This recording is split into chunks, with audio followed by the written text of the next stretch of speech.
I think he lives in a world in his head where he always expects the shit to happen. It's going to happen.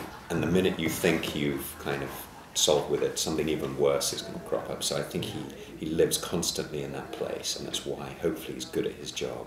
Never lets his guard down. There's always something worse around the corner in the world we live in this show. So I think he's constantly on his guard. It's a kind of exhausting state to be in, but I think that's where he is. What scares him?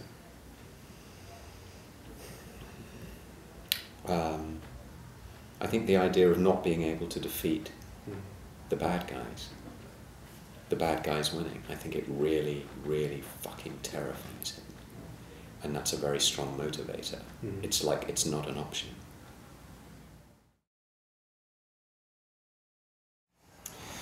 Well, I think I knew coming into it because we'd all, we talked, and Brian and our showrunners sort of talked to us about that very thing. So actually, none of us know there hasn't been anything, because we've known that everything is possible. Anything's possible, and each time we get the next script and you read it, go, okay, we're going to do it. So we're all really up for it. It's like, bring it on, the bigger the better. And this season it really feels like they're just pushing that envelope even more, which is great. The sets have changed considerably, and for me personally, the sort of bullpen Powers Division set has been completely rethought, and it has this fantastic sort of rich, full quality to it. There are lots of rooms off rooms off rooms.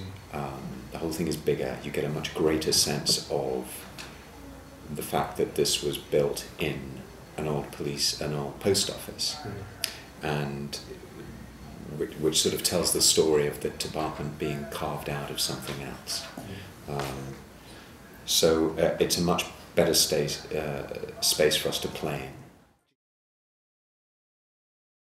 I think some of it will, not to kind of spoil too much ahead, but I think in the second half of season 2 we will get a bit more of that. I think everything is pretty fluid right now, so that could change too, but we certainly get hints of it. Yeah.